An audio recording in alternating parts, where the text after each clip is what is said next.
राधे राधे मेरे सभी व्यूअर्स को। तो स्टार्ट करते हैं आज की पढ़ाई।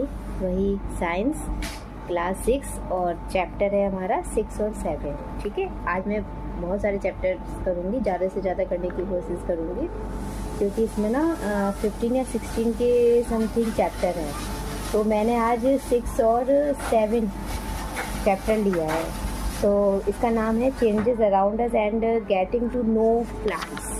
ठीक है, तो पहला क्वेश्चन है हमारा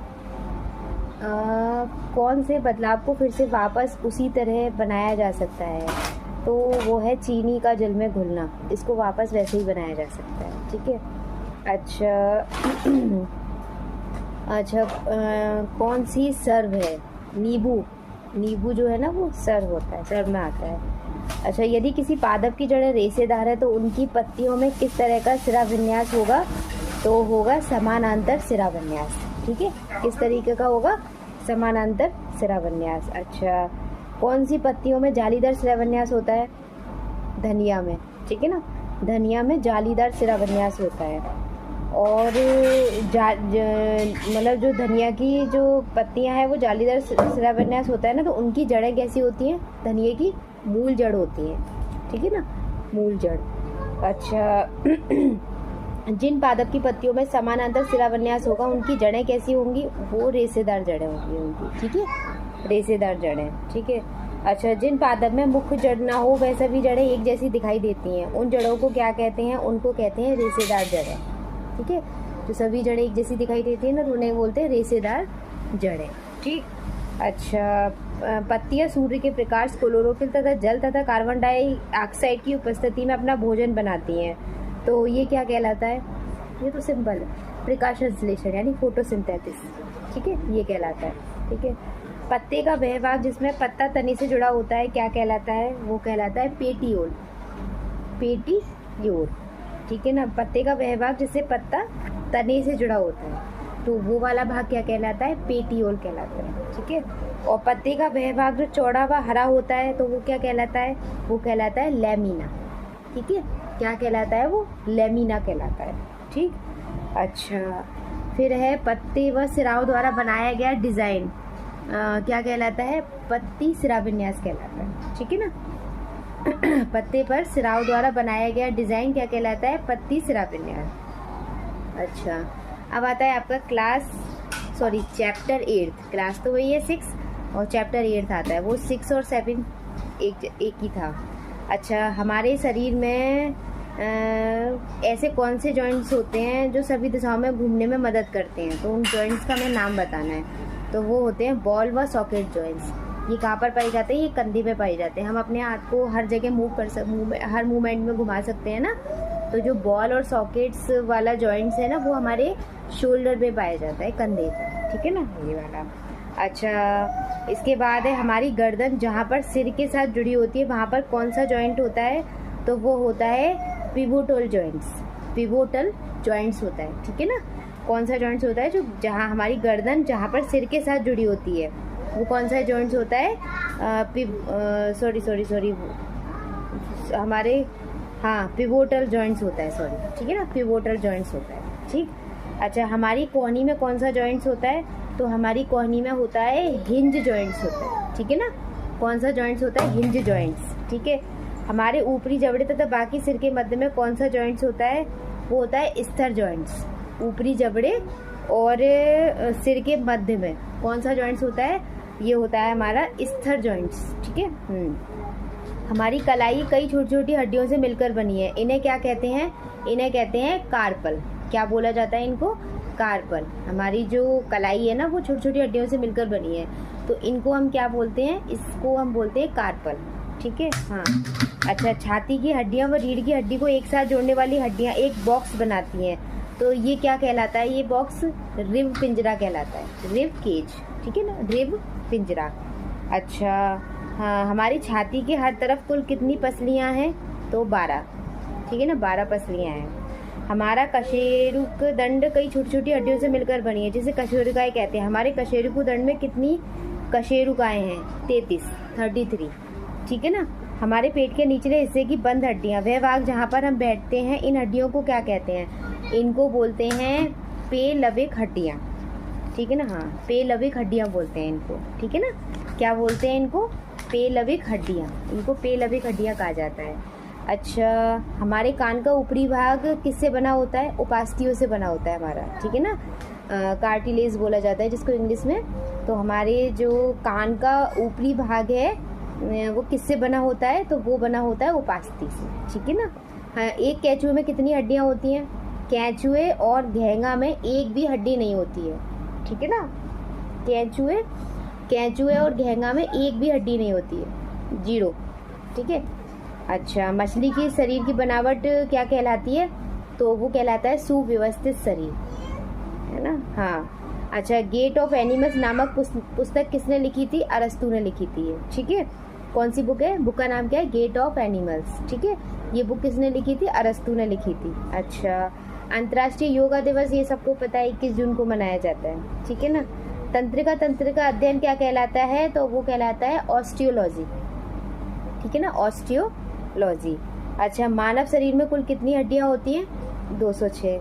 और मांसपेशियां कितनी होती है मानव शरीर में? वो होती है 656, ठीक है ना, मांसपेशियां। और मानव शरीर में सबसे लंबी हड्डी कौन सी होती है?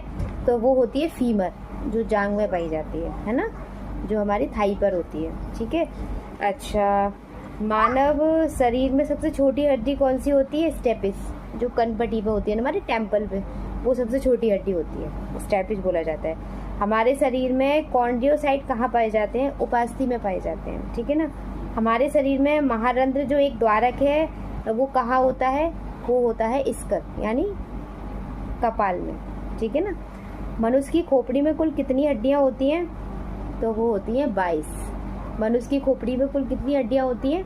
22 होती हैं, ठीक है ना। अच्छा, मानव शरीर में टिबिया नामक हड्डी कहाँ पर पाई जाती है? टिबिया नामक जो हड्डी होती है ना, वो हमारी लेग में पाई जाती है, ठीक है ना, लेग में पाई जाती है, टांग पर, ठीक है। मानव शरीर के किस अंग की हड्डी सबसे लंबी होती है? वो मैंने आपको बताया था ना, थाई की बोला जाता है, फीमर बोला जाता है जिसे। अच्छा, दांतों तथा हड्डियों में कौन से तत्व पाए जाते हैं? तो कैल्शियम और फास्फोरस पाए जाते हैं, ठीक है ना, दांतों और हड्डियों में। अच्छा, ये तो सबको पता है, नॉर्मल है। वृद्धावस्था में मनुष्य की हड्डियां क्यों कमजोर हो जाती हैं? कैल्शियम की कमी के कारण। कौन सा ऊतक अस्थियों व मांसपेशियों को जोड़ता है? तो वो है टेंडन, ठीक है ना, टेंडन। अच्छा, कौन सी हड्डी मानव के पैर की हड्डी नहीं है? ह्यूमेरस, ठीक है ना, ह्यूमेरस जो है वो हमारे मानव के पैर की हड्डी नहीं है। अच्छा, और ओडोंटोलॉजी विज्ञान की शाखा का संबंध किसके अध्ययन से है? तो वो है टीथ, दंत से, ठीक है ना। अच्छा, कौन से जीव में पसलियों की संख्या सबसे अधिक होती है? तो सांप में सबसे ज्यादा होती है, ठीक है ना। पसलियों की संख्या सबसे ज्यादा सांप में होती है, ठीक है। अच्छा, मनुष्य के चेहरे में कितनी हड्डियां होती हैं? तो मनुष्य के चेहरे में 14 हड्डियां होती हैं, ठीक है ना, 14 होती हैं। हमारे दोनों हाथों में तथा दोनों पैरों में कितनी हड्डियां होती हैं? 60, ठीक है ना। ये हमारा ये चैप्टर फिनिश होता है। अब आता है हमारा chapter number 9, the living organism and there surroundings, ठीक है। अच्छा, कौन सा जीव जो है ना विभिन्न स्थानों पर पाया जाता है? तो चींटी सभी स्थानों पर पाई जाती है।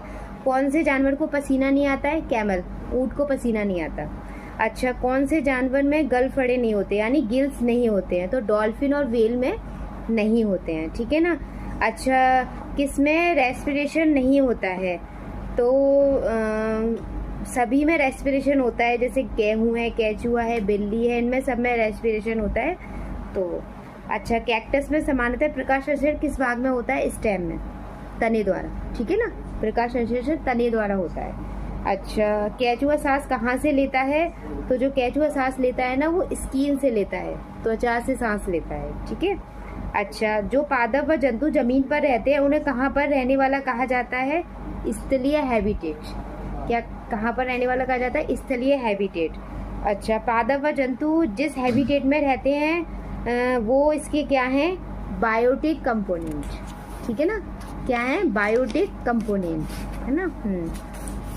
नेक्स्ट है हमारा कौन सा अबायोटिक कंपोनेंट है? तो पत्थर, ये अबायोटिक है, ठीक है ना, ठीक है।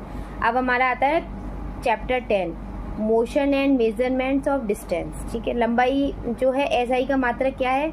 मीटर, सिंपल है ये तो।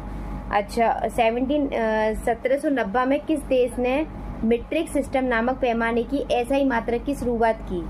तो वो है फ्रांस, ठीक है ना, फ्रांस ने की थी 1790 में। फ्रांस देश ने मीट्रिक सिस्टम नामक पैमाने की एसआई मात्रक की शुरुआत की। अच्छा, सिलाई मशीन की सुई की गति कौन सी गति कहलाती है? तो वो कहलाती है पीरियोडिक गति, पीरियोडिक गति। और जब हम झूला झूलते हैं ना, बच्चे की गति, झूले पर बच्चे की गति भी कौन सी गति कहलाती है? वो भी यही कहलाती है, पीरियोडिक गति कहलाती है, ठीक है ना। मतलब सिलाई मशीन की सुई की गति और बच्चा जब झूले पर। तो आज की स्टोरी को मैं यहीं स्टॉप करती हूँ, बाकी मैं मिलती हूँ नेक्स्ट ब्लॉग में, क्योंकि मेरे जो बेटा है ना वो बहुत शोर मचा रहा है और मेरे पास ही बैठा हुआ है, तो परेशान कर रहा है मुझे। तो बाकी का जो बचा हुआ है ना, तो मैं कल आपके साथ वीडियो में शेयर करती हूँ। तो मिलते हैं नेक्स्ट ब्लॉग में, और बताइएगा कैसा लगा आपको। और अभी जो मेरे को मतलब मैं अभी रिवीजन पे चली हुई हूँ, क्योंकि एग्ज़ाम डेट आने वाली है ना, तो कोई कंफर्म नहीं हो रहा मैं क्या पढूँ। मुझे जो अच्छा लगता है मैं वो पढ़ती हूँ। तो प्लीज़ कोई मिस्टेक हुई होगी तो वो बताइएगा, और कोई अच्छा लगा हो तो वो बताइएगा। तो प्लीज़ ज़्यादा से ज़्यादा मेरे चैनल को आप सब्सक्राइब करिए और लाइक करिए, और प्लीज़ कमेंट करके बताइए, ठीक है। तो मिलते हैं नेक्स्ट व्लॉग में। जय श्री कृष्ण, राधे राधे। हंसते रहिए, मुस्कुराते रहिए, खुश रहिए।